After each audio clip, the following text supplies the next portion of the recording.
سيدنا ونبينا ومولانا محمد وعلى آله وصحبه وسلم. اللهم صل على سيدنا ونبينا مولانا محمد. اللهم صل على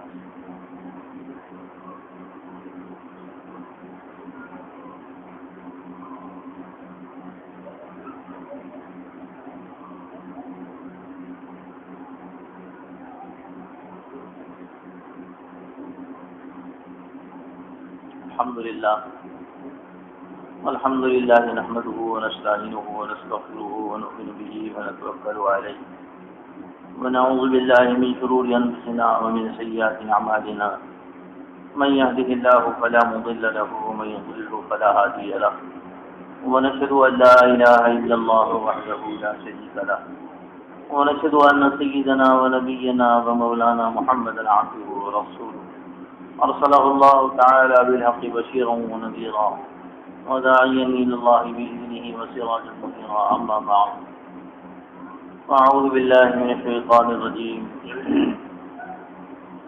بسم الله الرحمن الرحيم. إنني أنا الله لا إله إلا أنا فاعبدني وأقم الصلاة لذكري إن الساعة آتية أكاد أخفيها لتجزى كل نفس بما تسعى فلا يصدنك عنها من لا يؤمن بها واتبع هواه فتردى. وما تلك بيمينك يا موسى قال هي عصاي أتوكل عليها وأهش بها على غنمي ولي فيها مآرب أخرى. صدق اللہ العظیم. بزرگان محترم وزیر دوستو ساتھیو، قرآن پاک کی گزشتہ جمعے میں چھٹے پارے کی ایک آیت کے سلسلے میں جو علماء کرام نے اس آیت کے ذیل میں بیان فرمایا، آپ کے سامنے اس کو عرض کیا گیا تھا کہ جو لوگ دین سے بیزار ہوں گے اللہ پاک کی قوم لے کر آئیں گے، اس قوم کے کچھ خصوصیات ہوں گے جس کو قرآن پاک نے تفصیل کے ساتھ ذکر کیا. اس قوم کی پہلی خصوصیت یہ ہوگی کہ یحبہم ویحبونہ، وہ اللہ سے محبت کرے گی، اللہ ان سے محبت کرے گا. اور بہت سی خصوصیتیں آگے ہیں، کیونکہ میرا یہ عنوان اس وقت نہیں ہے، اس وجہ سے اس تفصیلات میں جانا نہیں چاہتا ہوں. میں تو گزشتہ بات کی آپ کو یاد دہانی کرانا چاہتا ہوں، کیونکہ آج کی چند باتیں بھی گزشتہ مضمون سے تعلق رکھتی ہیں. اس وجہ سے پوری دنیا کے حالات، خصوصاً اس ملک کے حالات اور مسلمانوں کی ضب و حالت، ایسے حالات بتا رہے ہیں کہ اللہ پاک پوری دنیا کے اندر تبدیلی کا نظام بنا رہے ہیں. حالات ایسے بتا رہے ہیں. اور پھر اس کے ساتھ ساتھ حضرت شاہ ولی اللہ صاحب رحمۃ اللہ علیہ نے 3 صدی پہلے انہوں نے ایک مضمون لکھا تھا اس ملک کے حالات کے سلسلے میں. اس مضمون کا خلاصہ بھی میرے ذہن میں یہی ہے کہ ایک وقت ایسا آئے گا اس ملک کے اوپر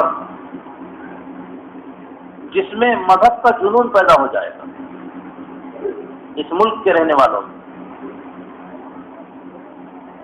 جنونی کیفیت ہو جائے گی. ان مندروں کا بنانا، مسلمانوں کی مخالفت اور پتہ نہیں عجیب و غریب تشدد کے اوپر اتر آئیں گے. ہر شاہجہاں نے لکھا ہے کہ وہ وقت اللہ کے اوپر واجب ہوگا اس زمانے کے لیڈروں کو ایمان دینا، اور اس کے بعد اس پوری قوم کو ہدایت ملے گی. حالات اس قسم کے بتا رہے ہیں کہ جو صفات صحابہ کے تھے کہ جو اللہ سے محبت کرتے تھے اور اللہ ان سے محبت کرتا تھا، وہ صفات آج اس ملک کے ان لوگوں میں نظر آ رہے ہیں جو ملک کے وہ طبقہ جس کو ہم ہندو بھائی کہتے ہیں اور وہ اسلام کے دہانے کے اوپر کھڑے ہوئے ہیں. قوموں کی قومیں رجوع ہوں گی، قوموں کی قومیں. یہ تو اللہ کا نظام یہ ہے کہ اس وقت مسلمانوں کے اندر سنبھالنے کی صلاحیت نہیں ہے، اس وجہ سے اللہ پاک نے اس کو روک کے رکھا ہے، سنبھالنے کی صلاحیت۔ آج اگر کوئی غیر مسلم مسلمان ہو جائے تو کیا آپ اپنی لڑکی دینے کے لیے تیار ہیں؟ نہیں ہے، ابھی نہیں ہوگا وہ کام۔ اگر کوئی مطلب یہ کہ خاندان مسلمان ہوتا ہے تو کیا آپ ان کو کھلانے کے لیے تیار ہیں، ان کو اپنے گھر میں رکھنے کے لیے تیار ہیں، یا ان کی شادی بیاہ کے لیے تیار ہیں؟ ابھی وہ استعداد پیدا نہیں ہوئی، تو اس استعداد کے پیدا نہ ہونے کی وجہ سے قومیں کی قومیں رکی ہوئی ہیں، لیکن صفات تو ان کے ایسے بتا رہے ہیں۔ رات دن کے واقعات جو لوگ اس فیلڈ میں کام کر رہے ہیں ان سے ملاقات جب ہوتی ہے یا ان کے مضامین جب پڑھنے میں آتے ہیں تو معلوم ہوتا ہے کہ اس قوم کے اندر اللہ وہ صفات پیدا کر رہے ہیں جو صحابہ کی صفات ہیں۔ کس کو بھی ایمان مل رہا ہے، چاہے لڑکی ہو، چاہے عورت ہو، چاہے کٹر سے کٹر نوجوان ہو، وہ آگ میں اس کو جلا دو تو جلنے کے لیے تیار ہے، اس کا پورا خاندان بائیکاٹ کر رہا ہے تو اس کو قبول کرنے کے لیے تیار ہے، کچھ بھی کر لو، لیکن یہ ہے کہ وہ لوگ کہہ رہے ہیں کہ نہیں ہم ایمان لے کر آگے اللہ کے اوپر کسی سے ڈرنے والے نہیں۔ وہ صفات تو صحابہ کی۔ ظاہر بات ہے کہ اس عنوان میں نے آپ کے سامنے روشنی ڈالی تھی گزشتہ، اللہ کرے کہ کسی موقع کے اوپر جب وقت ہوگا تو اس آیت کو اور کھولنے کی کوشش کی جائے گی۔ اس وقت تو میں نے آپ کے سامنے ایک دوسری قسم کی آیت پڑھی ہے، اس آیت کے ذیل میں چند باتیں عرض کرنی ہیں۔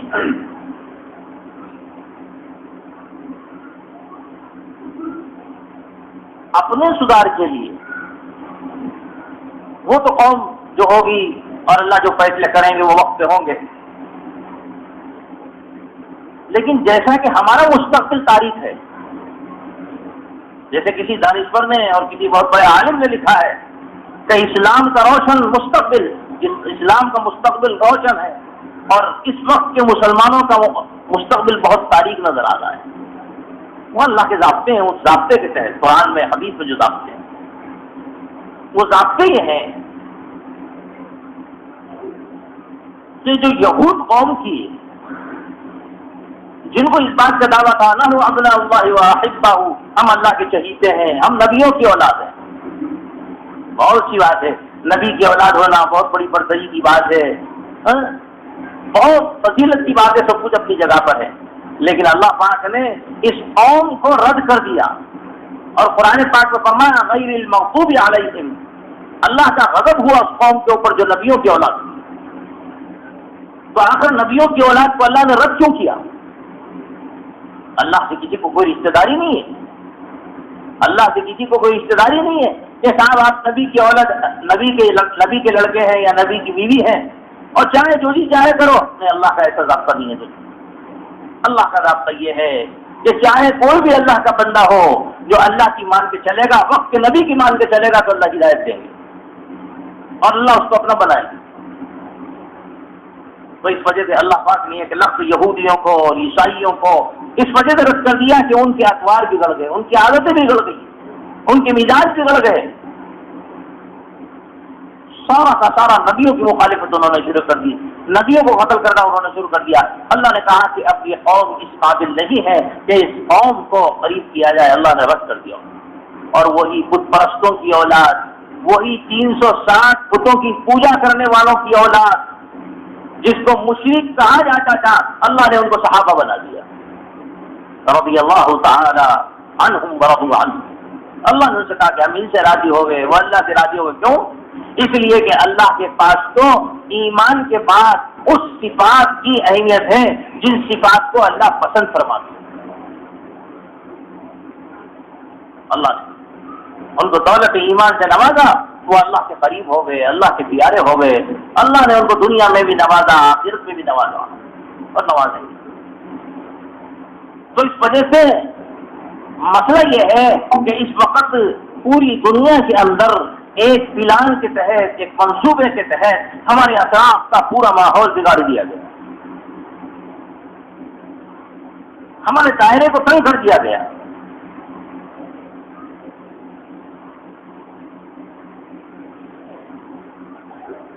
جیسے میں نے عرض کیا تھا میڈیا کے ذریعے سے اتنا ذرائع ابلاغ اور اتنا میڈیا کے ذریعے سے آج مطلب یہ کہ کسی چیز پہ بھروسہ ہی نہیں کیا جا سکتا ہے. عجیب و غریب ہوگا، عجیب و غریب حالات. دنیا والوں کو بیوقوف بنانے کے لیے سوچنے کی بات یہ ہے، جو لوگ قرآن کی مانتے ہیں، جو لوگ قرآن کی مانتے ہیں، جو لوگ نبی کی مانتے ہیں، کیا بے قصور کسی کو سولی پہ چڑھا دیں گے؟ میں کھل کے گفتگو نہیں کر سکتا. جو لوگ قرآن کی مانتے ہیں اور جو لوگ حدیث کی مانتے ہیں، کیا بے قصور کسی کو سولی پہ چڑھائیں گے؟ کیا بے قصور کسی لڑکی کو قتل کر دیں گے؟ یا بے قصور کسی کے ہاتھ کاٹ دیں گے؟ سوال ہی پیدا نہیں ہو سکتا ہے. ایسی بات نہیں ہے. بات ایسی ہے کہ پوری دنیا کے سامنے ہوتا کچھ اور ہے، پیش کچھ اور کیا جاتا ہے. دنیا والے سمجھتے ہیں کہ کتنا ظلم ہو رہا ہے، کتنا ظلم ہو رہا ہے. انسانوں کو وہ ظلم نظر نہیں آ رہا دنیا کے اندر کہ مطلب یہ کہ بمباری کے ذریعے سے پورا عراق تباہ ہو گیا، پورا افغانستان تباہ ہو گیا، فلسطین کی بری حالت، عورتیں بیوہ ہو چکی ہیں، بچیاں یتیم ہو چکی ہیں، چھوٹے چھوٹے 5 مہینے کی لڑکیوں کے جنازے نکل رہے ہیں. ان بچیوں نے کیا قصور کیا تھا؟ جا کے مطلب یہ کہ کون سی دہشت گردی کی تھی ان بچیوں نے جو 5 مہینے کی بچیاں اور بچے، چھوٹے چھوٹے بچے ماؤں کی گود کے اندر ہے، لیکن ان کو چھین کر قتل کر دیا گیا. یہ کوئی دہشت گرد ہے؟ چھوٹی بچی 5 مہینے کی، 1 سال کا بچہ کوئی دہشت گرد ہے؟ ایسی بات نہیں. بات کچھ اور ہے، معاملہ کچھ اور ہے، دنیا کے سامنے تصویر کچھ اور ہے. اس وجہ سے 99% آج کی ذرائع ابلاغ کے ذریعے سے، کیونکہ پورا میڈیا یہودیوں کے ہاتھ میں ہے، پورا میڈیا یہودیوں کے ہاتھ میں ہے، اسلام کی تصویر کو مسخ کر کے، مسلمانوں کی شبیہ کو غلط بیان کر کے پوری دنیا کے سامنے مسلمانوں کی تصویر کو غلط پیش کر رہے ہیں. مسلمان ٹوپی والا، مسلمان دیندار، مسلمان داڑھی والا، مسلمان جبہ پہننے والا، مسلمان صافہ باندھنے والا، ارے دیکھو تو صحیح یہ کیسی تصویر ہوتی ہے. حالانکہ بالکل الٹا معاملہ ہے. ہمارے قرآن میں تو یہ کہا ہے، ہمارے قرآن میں یہ ہے کہ صاحب کسی انسان کو تکلیف دینا تو دور کی بات ہے کہ تاریخ میں پڑھنے کے بعد معلوم ہوتا ہے کہ کسی بستی کے اندر ایک دوپہر کے وقت میں ایک یہودی گزر رہا ہے. یہودی گزرتے گزرتے اس نے دیکھا کہ یہاں پر کانٹے کا درخت ہے اور یہاں پر سڑک کے اوپر کانٹے پڑے ہوئے ہیں. تو اس نے سوال کیا، ایسا معلوم ہوتا ہے کہ اس راستے سے کوئی مسلمان نہیں گزرا ہے، اس راستے سے کوئی مسلمان نہیں گزرا. لوگوں نے کہا کہ وہ کیسے؟ کہنے لگے کسی راستے سے مسلمان گزر جائے اور وہاں کانٹے ہو، یہ ہو نہیں سکتا. یہ ہماری تصویر ہے تاریخ میں، یہ ہماری سیرت ہے. ہم کسی کو ستانا نہیں جانتے، ہم کسی کو پریشان کرنا نہیں جانتے، ہم کسی کو قتل کرنا نہیں جانتے، ہم کسی پہ الزام لگانا نہیں جانتے، ہم بہتان ہماری سرشت میں نہیں ہے، ہم کوئی برائی کرنا نہیں جانتے. ہم تو دنیا میں اس وجہ آئے تھے مقتدا بن کے تاکہ دنیا ایک آگ میں دہک رہی ہے. ان انسانوں کو اللہ کے رسول علیہ الصلوۃ والسلام کی جو فکر تھی وہ فکر یہ تھی، ارے چاہے جو انسان کسی قسم کا ہو اس کو جہنم سے نکال کر اس کو جنت والے راستے پہ لاؤ. ہم تو اس وجہ سے دنیا میں آئے، ہمارے آنے کا مقصد یہ تھا. اور کیا مقصد تھا؟ ہمارے نبی نے تو یہی تعلیم دی، ہمارے نبی نے یہی فکر دی، ہمیں یہی بتایا دیکھو تم جاؤ، اگر تمہارا کوئی پڑوسی اگر غیر مسلم ہے تو تم اس کی عیادت کرو، کوئی یہودی ہے تو عیادت کرو، کوئی تمہارے گھر کے اندر یہودی آ جائے تو اس کا اکرام کرو، اس کو کھانا کھلاؤ، اس کو بستر ڈالو، اس کے مسئلے کی خدمت کرو، ارے اس کو راستہ بتاؤ. ہم تو دنیا میں اس وجہ سے آئے تھے، ہم تو کسی کو کوئی تکلیف دینے کے لیے نہیں آئے. کیوں؟ ہمارے نبی نے یہی تعلیم دی. اللہ کے رسول علیہ الصلوۃ والسلام تشریف فرما ہے، ایک یہودی ہے اور آتا ہے اور رات میں مہمان بنتا ہے، ہاتھ میں تلوار ہے. آپ نے بستر بچھایا اور بستر بچھانے کے بعد صبح کو جب چلے گیا تو پیشاب پیخانے کو کر کے بستر کے اوپر چلے گیا تکلیف دینے کے لیے. تلوار گھور کے چلے گیا واپس آیا تو کیا دیکھتا ہے کہ صحابہ کا جنب غفیر ہے اور دونوں جہاں کے آقا جناب محمد رسول اللہ صلی اللہ علیہ وسلم اپنے ہاتھوں سے اس کی نجاست کو دور کر رہے ہیں۔ صحابہ نے فرمایا اللہ کے رسول ہم کر لیں گے، کہنے لگے مہمان میرا ہے، دام تم سے کیسے لوں؟ مہمان میرا ہے، خدمت میرے ذمے ہے، میں کروں گا یہ ہے نبی کی تعلیم۔ اس نے دیکھا کہ جس کے گھر میں سویا ہوں اور جس کے بستر میں سویا ہوں اور جس کے بستر کے اوپر گندگی کرا ہوں وہ ایسا اونچی ذات کا اور ایسے اونچے اخلاق کا، ایسے اونچی ذات ہے اور ایسے اونچے اخلاق والا شخص ہے کہ واقعی ان کے ہاتھ کے اوپر تو ایمان لانا چاہیے۔ اس یہودی نے کلمہ پڑھا کہ نہیں پڑھا؟ لا الہ الا اللہ محمد رسول اللہ، یہ ہمارے اخلاق۔ حضور پاک صلی اللہ علیہ وسلم نے تو امت کو اس راستے پر چھوڑا ہے۔ ہمارا کام غلط کام کرنا نہیں ہے،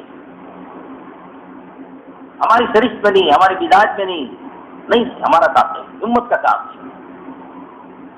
دوسروں کے اثرات پڑ گئے اور ہم غلط ہو گئے تو ہم کیا کریں؟ ہمارے ساتھ اللہ کے فیصلے ویسے ہی ہیں۔ اس وجہ سے اللہ کا نظام یہ ہے کہ دیکھو اس میڈیا کے ذریعے سے یہ یہودیوں نے پوری دنیا کے اندر ایک غلط ماحول قائم کر دیا ہے جس کے جو مسلمان سارا کا سارا پریشان ہے۔ اس کو استعمال کرنے کے نتیجے میں اطراف پہ پوری بے دینی کو قائم کر دیا انہوں نے۔ اس بے دینی سے نکلنا اچھے اچھے لوگوں کے لیے مشکل ہے۔ میں نے خود ایک مرتبہ حضرت مولانا احمد لاڈ صاحب دامت برکاتہ ہمارے بزرگوں میں نظام الدین کے ایک مرتبہ انہوں نے ارشاد فرمایا تھا، یوں فرمایا کہ اگر علماء کرام بھی اگر دین کی محنت نہیں کریں گے تو ان کو بھی حرام میں مبتلا ہو جانا پڑے گا۔ اسی لیے کہ پورا ماحول جب حرام کا ہوگا تو ایک عالم کیا کرے گا؟ وہ بھی نہیں بچ سکتا۔ اس وجہ سے ایک تو پوری دنیا نے میڈیا کے ذریعے سے پورے ماحول کو گندا کر دیا۔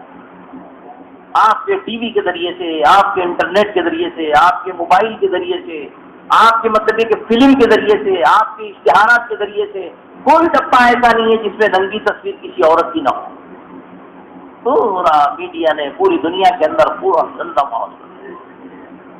قاہرہ کے اندر کانفرنس ہوتی ہے، قاہرہ ملک کے اندر کانفرنس ہوتی ہے اور پوری کانفرنس کی فائل تیار ہوتی ہے مغربی ملک کے اندر، مغربی ملک کے اندر فائل تیار ہوتی ہے اور تیاری یہ ہوتی ہے کہ صاحب اس وقت پوری دنیا میں سب سے زیادہ دین اگر کہیں ہے تو وہ ہندوستان کے اندر ہے، بر صغیر میں ہے، پاکستان، ہندوستان، بنگلہ دیش کے اندر ہے، لہذا وہاں سے کس طریقے سے دین کو ختم کیا جائے۔ تو اللہ اکبر، ان کی فکر 24 گھنٹے ہمارا ماحول کو خراب کرنے کی، یعنی رودات تیار ہو رہی ہے مغربی ملک کے اندر اور کانفرنس ہو رہی ہے قاہرہ کے اندر اور پورے دنیا کے لوگ وہاں پر پہنچ رہے ہیں حصہ لینے کے لیے کہ صاحب اس ملک میں کانفرنس میں ہم کو جانا ہے اور اپنے اپنے مقالوں کو پڑھنا ہے۔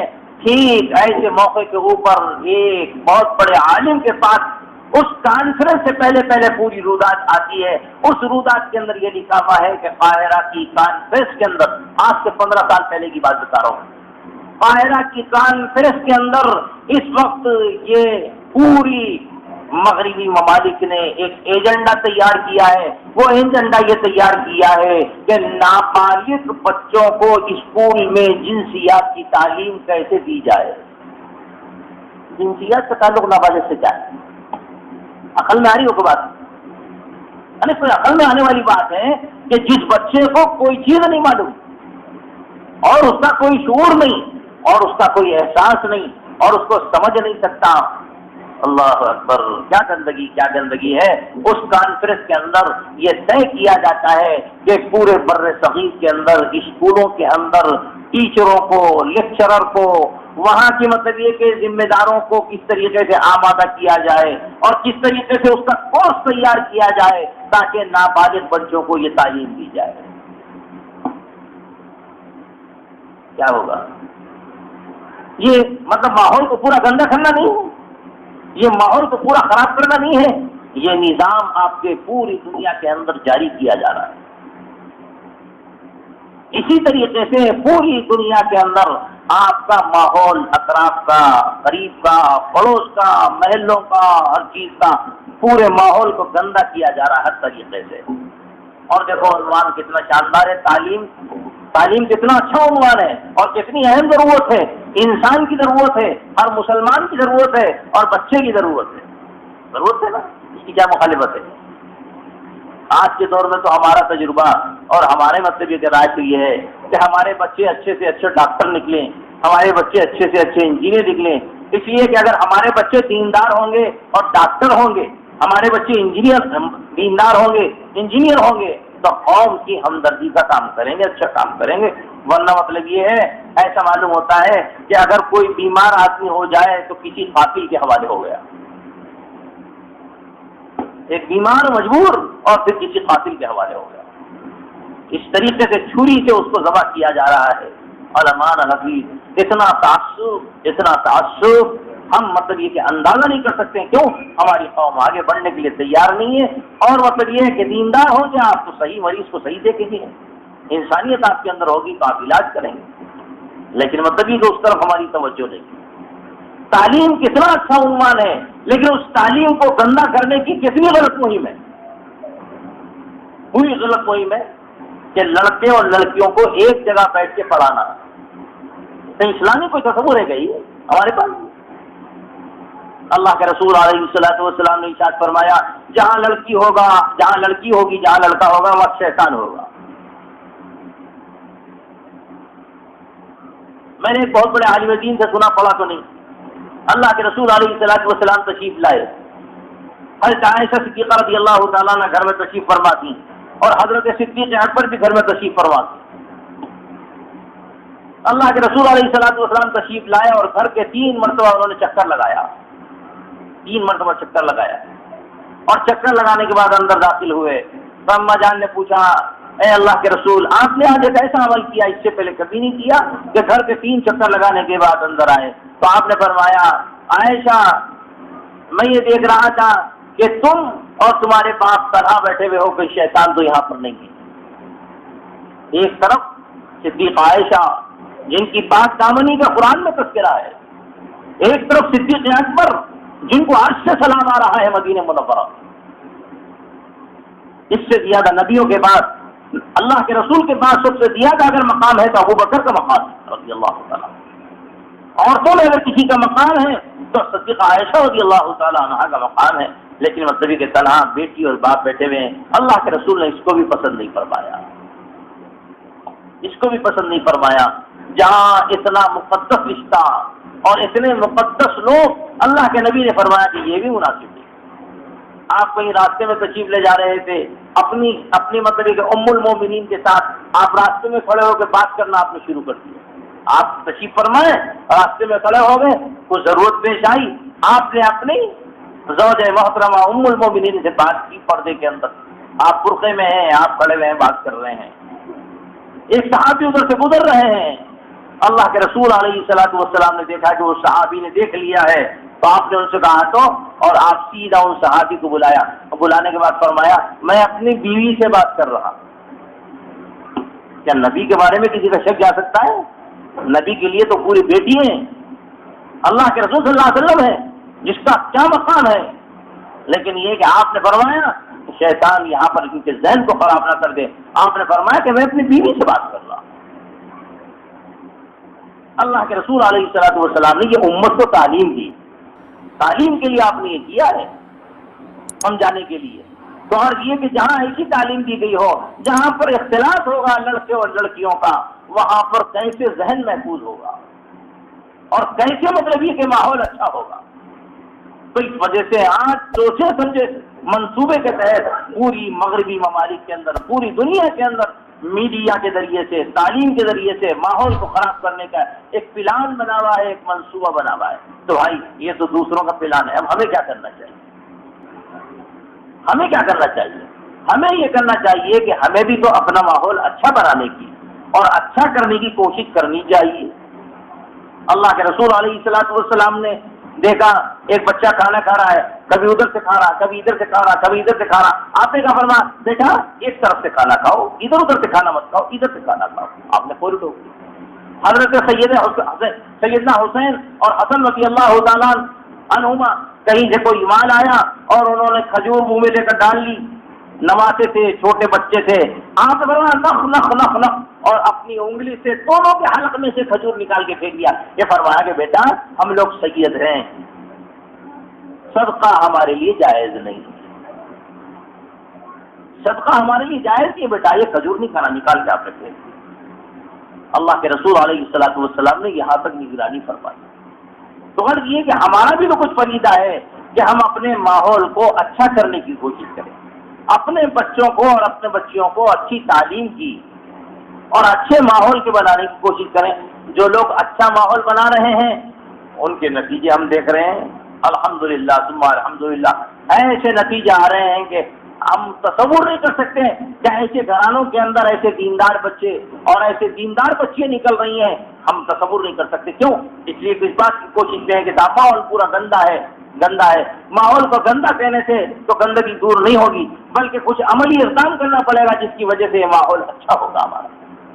اس وجہ سے مسلمانوں کی ذمہ داری ہے، یہ جو یہودیوں کی سازش پوری دنیا کے اندر ماحول کو گندا کرنے کی چل رہی ہے، چاہے بے پردگی کے عنوان پر ہو، چاہے فلم کی بنیاد پر ہو، چاہے گندگیوں کو پھیلانے کی بنیاد پر، کسی بھی عنوان پہ ہو، مسلمانوں کی ذمہ داری ہے کہ اس ماحول کو اچھا کرنے کی بھی کچھ کوشش کریں۔ اپنے گھر سے اپنے گھر میں روزانہ حدیث کی تعلیم ہونی چاہیے، قرآن کی تعلیم ہونی چاہیے۔ بچوں کو مطلب یہ کہ اپنے پاس لے کر بیٹھ کر گھر کے جو سربراہ ہوتے ہیں، ذمہ دار ہوتے ہیں، دیکھو اس وجہ سے ہمارے بزرگوں نے تو آج کل دعوت کے ذریعے سے جو کام چل رہا ہے، لوگ اتنے مصروف ہو گئے ہیں، یہ ہر جگہ اویلیبل ہے، ہر جگہ ڈاکٹر ہو، انجینئر ہو، پروفیسر ہو، مزدور ہو، آدمی ہو، عالم ہو، جاہل ہو، سب کو ہر جگہ کام مسجد میں مل جاتا، جہاں جڑ گئے وہیں کام میں جڑ جاؤ، دین اتنا آسان کام ہے۔ اور مطلب یہ کہ اتنا مطلب یہ کہ کورس آسان ہے کہ ہر ایک کی عقل میں بھی آ جاتی ہے بات۔ بھائی دیکھو مسجد میں تعلیم ہونی چاہیے تاکہ مسجد کا ماحول پورا کا پورا دیندار بنے، گھر میں تعلیم ہونی چاہیے تاکہ پورے گھر کے مطلب یہ کہ عورتوں کا، بچوں کا تعلیم کا مزاج بنے، دینداری کا مزاج بنے، ان کو مطلب یہ کہ عمل پہ کھڑے ہونے کا مزاج بنے۔ کوئی عمل کی فضیلت بچے سنیں گے تو عمل پہ کھڑے ہو جائیں گے، نماز کی فضیلت سنیں گے، ذکر کی فضیلت سنیں گے، علم کی فضیلت سنیں گے، انسانوں کے ساتھ اچھا پیش آنے کی فضیلت سنیں گے، عمل پہ کھڑے ہو جاتے ہیں، یہ فطری بات ہے۔ اس وجہ سے لوگوں میں انسانوں میں مطلب کہ چل پھر کے ان کو انسانوں کو کوشش کی جائے، مسجد مسجد، محلہ محلہ، تو ظاہر بات ہے کہ انسان مطلب کہ جڑیں گے، دین کی بات سنیں گے، اللہ کا خوف آئے گا، جڑنا آسان ہو جائے گا۔ شہر سے باہر نکلیں گے، گاؤں میں جائیں گے، علاقوں میں جائیں گے، وہاں پر سدھارنے کی کوشش کریں گے، وہاں کے لوگ سدھریں گے، وہ لوگ دوسری جگہ نکلیں گے، وہ لوگ سدھریں گے۔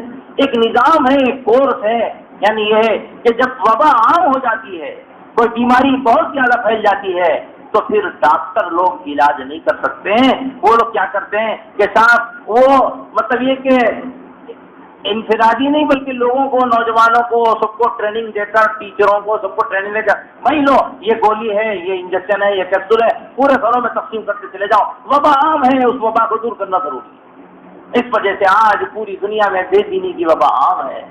اتنا آسان کام نہیں ہے کہ کوئی آدمی ایک آدمی کام کرے اور بے دین دور ہو جائے۔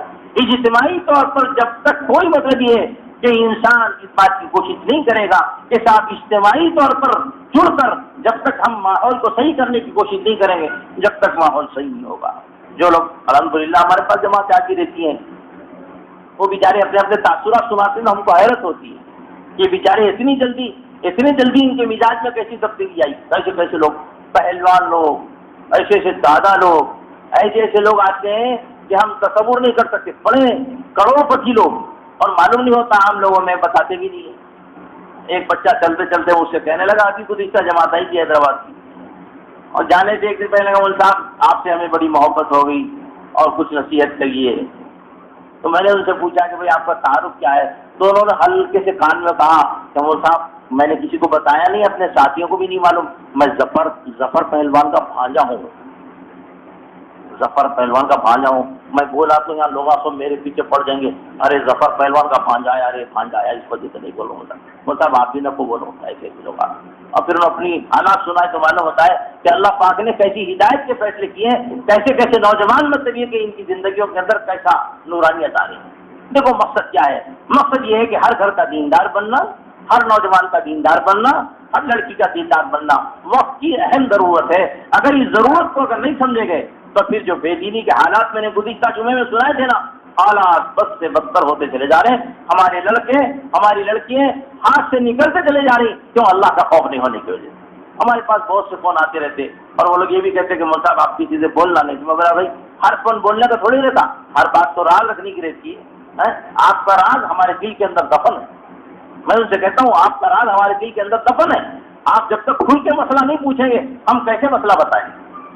بہت سے فون آتے ہیں تو ان کے فونوں کے ذریعے سے معلوم ہوتا ہے کہ ان بیچاروں کی مسئلے کے کالج میں کتنی بری حالت, ہم سنا نہیں سکتے تو کتنی بری حالت ہے. لیکن مطلب کہ دین کی محنت میں جب وہ لوگ جڑ گئے ہیں تو ان کے اندر زندگی کے اندر انقلاب ایسا آیا ایسا آیا ایسا آیا ہم تبدیلی نہیں کر سکتے. مکہ مکرمہ سے ایک مرتبہ فون آیا اور مکہ مکرمہ سے ایسا فون آیا مطلب کوئی بیچارہ بیت اللہ میں بیٹھا ہوا ہے اور بیت اللہ میں بیٹھا ہوا صاحب ایسا ایسے ایسے حالات ہیں ایسے حالات ہیں اور فلاں ایسا ایسا میرا مسئلہ ہے اور ایسا ہے. میں بولا بھائی دیکھو آپ ایسی جگہ مقدس جگہ پر بیٹھے ہوئے ہیں, آپ اپنا موبائل بند کر دو اور اس کے مطلب کے نمبر کو بدل دو اور جس جگہ سے بات چیت آپ کی ہو رہی ہے اس بات چیت کو بند کر دو. اللہ کے گھر میں ہے وہاں پر اگر آپ کسی غیر محرم کی آواز کی سنو گے تو 1,00,000 کا گناہ ہے.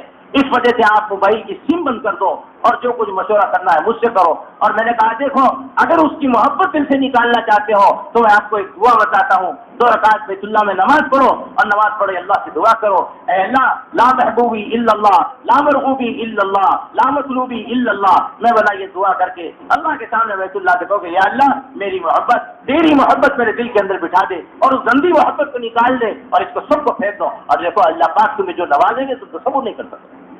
نوجوانوں کے اندر تبدیلی آ رہی ہے اور لڑکیوں میں بھی تبدیلی آ رہی ہے. جب ماحول ان کو اچھا مل رہا ہے تو اچھی تبدیلی آ رہی ہے اور ماحول غلط مل رہا ہے تو اس کے نتیجے ہمارے نوجوان لڑکے اور لڑکیاں برباد ہو رہی ہیں. اس وجہ سے میرے بھائی نوجوانوں دوستوں ساتھیوں دیکھو دین کے ماحول میں جڑو, اپنے آپ کو جوڑو, گھر والوں کو جوڑو اور ایک محنت کرو. محنت کر کے ایسا ماحول بنا لو کہ یہودی لابی جو آپ کی جوانی سے کھیل رہی ہے, لڑکیوں کی جوانی سے کھیل رہی ہے, آپ کی جوانیوں کا غلط استعمال کر رہی ہے اور آپ کو کس رخ پہ وہ لوگ لے جا کر چھوڑیں گے اس رخ کا آپ کو بھی پتہ نہیں ہے. یہ تو تجربوں کے بعد بہت سی باتیں معلوم ہو جاتی ہیں ورنہ ہمیں بھی پتہ نہیں ہے. اس وجہ سے خدا کے واسطے اپنی جوانیوں کی حفاظت کرو, اپنے بہنوں کی حفاظت کرو, اپنے ماں باپ کی خدمت کرو. اللہ کے واسطے ایسے اپنے ذہن کو تبدیل کرو کہ مسجدوں کو بھرو, نمازیں پڑھو, ذکر کرو, تلاوت کرو اور اپنے دل سے غیر اللہ کی محبت نکال کر اللہ کی محبت کو داخل کرنے کی کوشش کرو. اللہ پاک بھی جو نوازیں گے اور یہودیوں کا پلان جو ناکام ہوگا وہ سوچیں گے ہم کچھ اور کر رہے ہیں, ان کا پلان کچھ اور ہے انشاءاللہ. پھر اس کے نتائج آپ دیکھیں گے. اللہ جو نوازیں گے دنیا کے اندر آپ تصور نہیں کر سکتے. ایک نوجوان سے طالب علم ایک مطلب یہ کہ ایک عورت نے ان سے کہا کہ گھر میں کچھ کوئی بیمار ہو گیا ذرا آپ کچھ پڑھ دیجیے آئیے ذرا. تو جیسے وہ نوجوان عالم دین علم حاصل کر رہا تھا گھر میں گیا, عورت نے دروازہ بند کر دیا. جب دروازہ بند کر دیا اس نے کہا کہ میرا پیشہ ہی یہ ہے غلط کام کرنا اور تم بہت خوبصورت نوجوان ہو, کئی دن سے تمہارے اوپر میری آنکھ لگی ہوئی. اچھا تو کہنے لگے کہ مجھے پیشاب پیخانہ آ رہا, میں پہلے کر کے آتا ہوں. وہ چلے گئے بیت الخلاء میں گئے اور جانے کے بعد پورا پیخانہ مل لیے اپنے جسم. پیخانہ مل کے باہر نکلے تو انہیں بولی انہیں پاگل ہے ہٹاوا ہے, انہیں پاگل ہے ہٹاوا ہے. انہیں دروازہ کھول کے بھگا دی. جی وہ گئے اور اپنے جانے کے بعد وہ نہائے اور نہانے کے بعد دلی کا واقعہ ہے اور شیخ عبداللہ محدث دہلوی رحمۃ اللہ علیہ کے زمانے کا واقعہ ہے اور ان کا نام ہی اس وقت سے شیخ مشکی پڑ گیا. اور اس کے بعد میں نہائے اور نہانے کے بعد جا کے حدیث کے درس میں بیٹھے تو دیکھتے کیا ہے کہ پوری درس کا مہک رہی ہے, مشک کی وہ خوشبو نہیں ہے جو ان کے جسم سے نکل رہی ہے. شیخ نے پوچھا, استاد نے پوچھا کہ بھئی کیا نوجوان کو بلا کے تمہارے جسم کے روئے سے خوشبو آ رہی, کیا بات ہے؟ انہوں نے کہا کہ نہیں کوئی بات نہیں. ساتھیوں نے سب کہانی بتانا پڑے گا. انہوں نے اس وقت یہ بتایا, کہنے لگے قصہ یہ ہوا کہ ایک عورت نے ایسا دروازہ بند کر دیا تھا, میں نے پورا پیخانہ بھر لیا اور چھپ کے آ گیا, میں نہا کے آیا. اللہ پاک نے اس کا انعام یہ دیا کہ پورے جسم میں موت تک خوشبو آتی. زنا کی حفاظت کی وجہ سے اللہ پاک نے ان کی خدمت بدل دی. حدیث پاک میں فرمایا جو زنا کرتا ہے اللہ پاک اس کے اندر غربت لا کے ڈال دیتے ہیں, آدمی غریب ہو جاتا ہے, اس کا کھانا پینا مطلب یہ کہ اس کی برکتیں ہو جاتی ہیں. اس وجہ سے کس تیزی سے یہ گناہ عام ہو رہا ہے معاشرے کے اندر, کس تیزی سے اڈے بن رہے ہیں, کس تیزی سے نوجوان خراب ہو رہے ہیں, کس تیزی سے مسائل بن رہے ہیں. خدا کے واسطے ان ساری چیزوں سے بچو. یہی اشارے آپ اللہ سے دعا کرو, اللہ پاک عمل کی توفیق عطا کرے.